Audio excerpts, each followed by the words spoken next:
آج سے تقریباً 1390 سال پہلے یعنی 7 سینچری کا وقت تھا۔ دنیا کی دو سب سے بڑی طاقتیں آمنے سامنے کھڑی تھی۔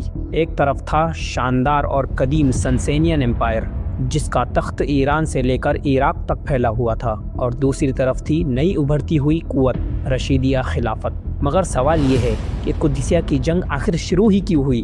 اس کہانی کی بنیاد صرف تلوار نہیں تھی بلکہ سیاست، انتقام اور تقدیر کا ٹکراؤ تھا۔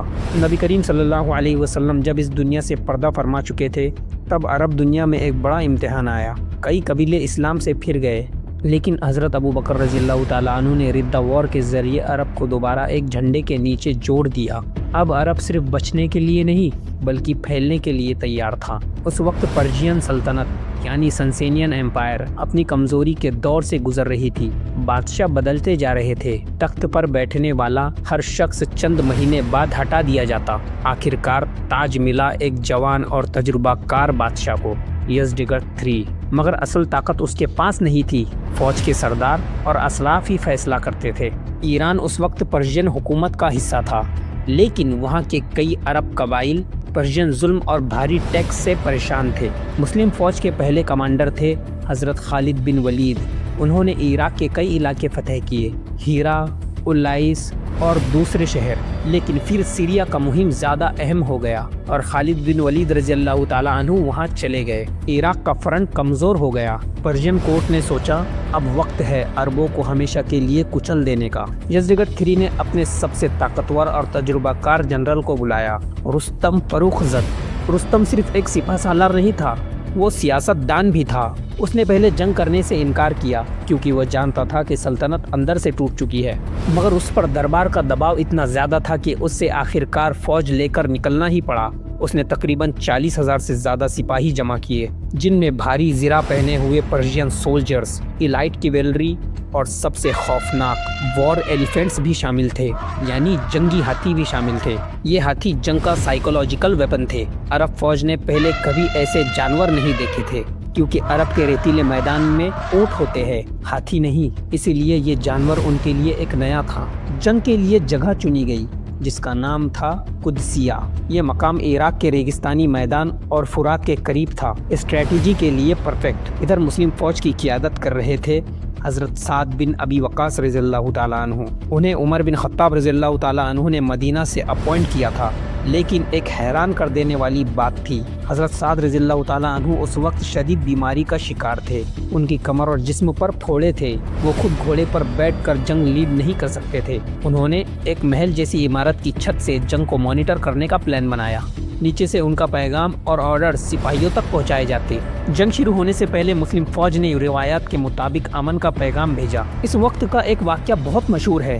جب مسلم سفیر پرشین دربار میں گیا، سادے کپڑے، گھوڑا باندھا نہیں، سیدھا تخت کے سامنے جا کر کھڑا ہو گیا۔ پرشین سردار اسے دیکھ کر ہنس رہے تھے، لیکن سفیر کا پیغام صاف تھا۔ اس نے کہا، ہم تم لوگوں کو بندوں کی غلامی سے نکل کر اللہ کی بندگی کی طرف بلانے آئے ہیں۔ یہ لفظ رستم کے دل کو ہلا گئے، مگر تکبر اور سلطنت کا غرور فیصلہ کر چکا تھا۔ جنگ اب رکنے والی نہیں تھی۔ قدسیہ کے میدان میں دونوں فوجیں آمنے سامنے کھڑی ہوئی۔ ایک طرف سمپل لیکن جذبے سے بھاری مسلم فوج، دوسری طرف زرہ میں لپٹے ہوئے پرشین آرمی جس کے سامنے ہاتھی کھڑے تھے۔ ہوا تیز چل رہی تھی، ریگستان کی مٹی آسمان میں اٹھ رہی تھی، اور پھر اتہاس کا سب سے فیصلہ کن ٹکراؤ شروع ہونے والا تھا۔ یہ صرف ایک جنگ نہیں تھی، یہ دو نظاموں کا ٹکراؤ تھا، یہ تقدیر کا موڑ تھا، اور اب قدسیہ کا میدان خون، شجاعت اور قربانی کا گواہ بننے والا تھا۔ صبح کا وقت، دھول اٹھی، نعرے بلند ہوئے، پرشین ہاتھی آگے بڑھے، زمین کانپ اٹھی، گھوڑے ڈر گئے، مسلم صف ٹوٹنے لگی۔ ہاتھیوں کے اوپر تیر انداز، نیچے بھاری زرہ والے سپاہی۔ پہلے دن مسلم فوج کو سخت مشکلات کا سامنا کرنا پڑا، صفیں ہل گئی، اور اسی کے ساتھ رات نے دونوں فوجوں کو الگ کر دیا۔ دوسرے دن ری انفورسمنٹ پہنچی، اسٹریٹجی بدلی گئی۔ مسلم سپاہیوں کو کہا گیا کہ ہاتھیوں کو نشانہ بناؤ، خاص کر ان کی آنکھوں اور پیروں کو۔ چند بہادر مرد مجاہدوں نے جان پر کھیل کر ہاتھیوں کے قریب جا کر انہیں زخمی کیا۔ جب ہاتھی گھبرائے تو پرشین صف میں افراتفری مچ گئی۔ رستم نے دوبارہ صف بندی کی، جنگ پھر برابر ہو گئی۔ تیسرے دن لڑائی صبح سے رات تک چلی۔ اس دن کو لیلۃ الحریر کہا گیا۔ یعنی چیخوں اور تلواروں کی آوازوں سے بھری ہوئی رات۔ نیند کسی کو نصیب نہیں ہوئی، تلواریں اندھیرے میں بھی چمک رہی تھی۔ حضرت سعد رضی اللہ تعالیٰ عنہ عمارت کی چھت سے ہر موومنٹ کو دیکھ رہے تھے۔ وہ پیغام بھیجتے، اسٹریٹجی بدلتے۔ جنگ کے چوتھے دن تیز آندھی اٹھی۔ اس آندھی کی وجہ سے دھول ریگستان کے گرد پرشین فوج کی طرف چلی گئی، جس کی وجہ سے ان کی نظریں کمزور ہو گئی۔ اسی افراتفری میں مسلم سپاہی پرشین کمان ٹینٹ تک پہنچ گئے۔ روایات کے مطابق رستم بھاگ کر دریا کی طرف چلا گیا، مگر وہاں اسے پکڑ لیا گیا۔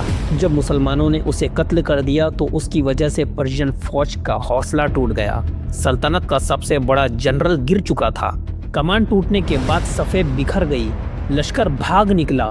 جنگ قدسیہ ختم ہو چکی تھی، مگر کہانی یہی نہیں رکتی۔ اب راستہ اس طرف کھل چکا تھا جہاں پرشین دارالحکومت موجود تھی، تیسفن کا میدان۔ یزدگرد پہلے ہی بھاگ چکا تھا۔ مسلم فوج نے دریا کراس کیا۔ روایات کے مطابق گھوڑے پانی پر ایسے دوڑے جیسے وہ زمین پر دوڑ رہے ہو۔ میدان فتح ہوا، شہنشاہی محل خالی ہو گئے اور خزانے قبضے میں آئے۔ یہ صرف شہر کی فتح نہیں تھی، یہ ایک سلطنت کے زوال کا آغاز تھا۔ قدسیہ کے بعد پرشین طاقت کبھی پرانی شان حاصل نہیں کر سکی۔ عراق اسلامی حکومت کا حصہ بن گیا، نیا نظام قائم ہوا۔ ایک طرف سے یہ سیاسی انقلاب تھا، دوسری طرف تاریخ کا موڑ۔ عرب جو کبھی ایک چھوٹا سا قبیلہ تھا، اب ایک ایمپائر بن رہا تھا۔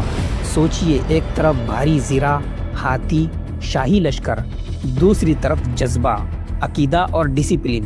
قدسیہ نے ثابت کیا، جنگ صرف نمبر سے نہیں جیتی جاتی، کبھی کبھی تاریخ کا رخ جذبے اور اسٹریٹجی سے بدلتا ہے۔ اور اس ریگستانی میدان میں جو خون بہا، اس نے ایک نئے دور کی بنیاد رکھی۔ سبسکرائب کریں۔